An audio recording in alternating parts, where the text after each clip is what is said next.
about our future, the future of every child born in this country, whose dreams are now mortgaged to service a debt they had not part in creating.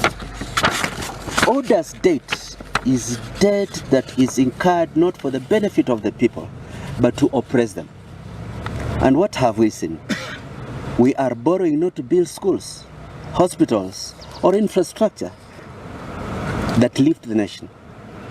We are borrowing to pay other loans. A vicious cycle that enriches foreign lenders while impoverishing the people of Kenya.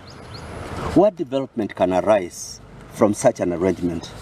What prosperity can come from a system that prioritizes debt repayment over the welfare of its citizens? This borrowing, dear patriots, is not only reckless but unconstitutional. Article 201 of our Constitution says, out of the principles of public finance, openness, accountability, and assurance that public debt shall only be incurred in a manner that ensures future generations are not saddled with untenable burdens. Yet here we are, our sovereignty compromised by those who wield the pen of fiscal irresponsibility. We have become beggars in our own country, beholden to international financiers whose interests lie not in the development of Kenya, but in the perpetuation of our financial dependency. Let's examine this closely. A nation may borrow to build highways that connect its people, ports that enable trade, and power grids that illuminate its future. But to borrow simply to repay existing loans, this is madness, a betrayal of the highest order. This is not the borrowing of a nation intent on development.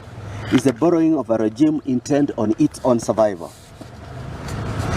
The funds are not being used to uplift the people, but to stave off the inevitable collapse that comes when greed and mismanagement become the order of the day.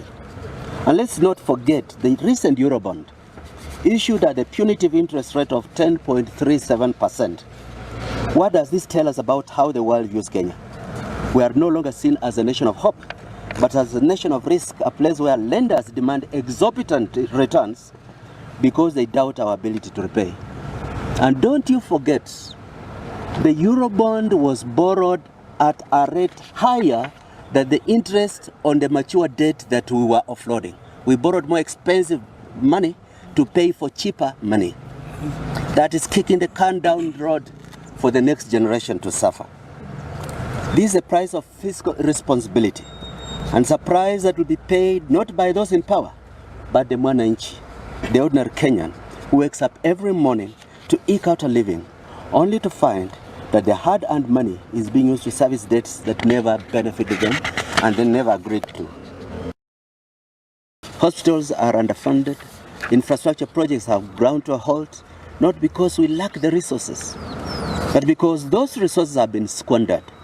The dreams of development have been traded for the nightmare of austerity, all in the name of servicing a debt that should never have been incurred in the first place. What we are witnessing is a form of modern day colonization, not by foreign powers with guns and flags, but by faceless financiers and shadowy intermediaries. We are being colonized by debt. Our sovereignty, our very ability to determine our own future is being sold off piecemeal in the form of bonds, loans, and financial obligations that do nothing but enrich those who hold them. But this is not the Kenyan way. Our forefathers fought, bled, and died for the right to self-determination. They did not fight for us to be reduced to a status of financial serfs, chained to the whims of leaders whose only interest in Kenya is how much profit they can extract for themselves. We, the people, must rise and declare this, that it's enough. Enough is enough. We must demand transparency in our public finances.